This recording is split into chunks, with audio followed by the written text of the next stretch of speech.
ನಮ್ಮ ಮೆಟ್ರೋ ಪ್ರಯಾಣಿಕರಿಗೆ BMRCL good news ಕೊಟ್ಟಿದೆ. ವರ್ಷದ ಕೊನೆಯಲ್ಲಿ ಅಥವಾ ಮುಂದಿನ ವರ್ಷ ಪಿಂಕ್ ಲೈನ್ ಮೆಟ್ರೋ ಸಂಚರಿಸಲಿದೆ.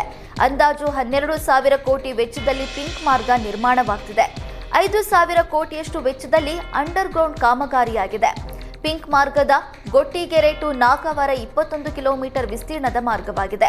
ಅಂಡರ್ ಗ್ರೌಂಡ್ನಲ್ಲಿ 13 ಕಿಲೋಮೀಟರ್ ಒಳಗೆ ಮೆಟ್ರೋ ರೈಲು ಸಂಚಾರ ಮಾಡಲಿದ್ದು, ಈ ಮಾರ್ಗದಲ್ಲಿ ಒಟ್ಟು 18 ಮೆಟ್ರೋ ಸ್ಟೇಷನ್ಗಳಿವೆ. ಅದರಲ್ಲಿ 12 underground station, 6 elevated metro ಸ್ಟೇಷನ್ಗಳಿವೆ. ಅಂಡರ್ ಗ್ರೌಂಡ್ ಮೆಟ್ರೋ ಕಾಮಗಾರಿಗಾಗಿ 9 ಟಿಬಿಎಂ ಮಷಿನ್ಗಳನ್ನು ಭೂಮಿಗಿಳಿಸಲಾಗಿತ್ತು. ಅದರಲ್ಲಿ ಈಗಾಗಲೇ 9 ಟಿಬಿಎಂಗಳು ಮಷಿನ್ಗಳು ಸುರಂಗ ಕೊರೆದು ಹೊರಗೆ ಬಂದಿವೆ. ಪ್ರಯಾಗ್ರಾಜ್ ಕುಂಭಮೇಳಕ್ಕೆ ಉಡುಪಿಯಿಂದ ವಿಶೇಷ ರೈಲು ಸಂಚರಿಸ್ತಾ ಇದ್ದು, ಯಾತ್ರಾರ್ಥಿಗಳಿಗೆ ಸಂಸದ ಕೋಟ ಶ್ರೀನಿವಾಸ್ ಪೂಜಾರಿ, ಪೇಜಾವರ ಶ್ರೀಗಳು ಹಾಗೂ ಇತರೆ ಜನಪ್ರತಿನಿಧಿಗಳು ಶುಭ ಕೋರಿದ್ರು.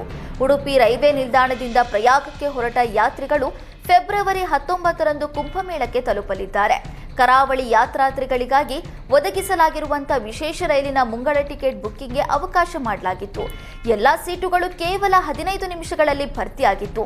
ಪೇಜಾವರ ಮಠದ ಶ್ರೀ ವಿಶ್ವಪ್ರಸನ್ನ ತೀರ್ಥ ಸ್ವಾಮೀಜಿ ಎಲ್ಲ ಭಕ್ತರು ಸಾವಧಾನವಾಗಿ ತೆರಳಿ ಸ್ನಾನ ಮಾಡಿ ಸುರಕ್ಷಿತವಾಗಿ ವಾಪಸ್ ಬರಲಿ ಅಂತ ಹಾರೈಸಿದ್ರು.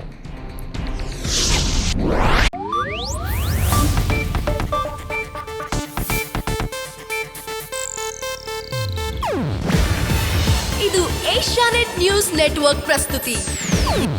ನೀವು ನೋಡ್ತಿದ್ದೀರಾ ಏಷ್ಯಾನೆಟ್ ಸುವರ್ಣ ನ್ಯೂಸ್.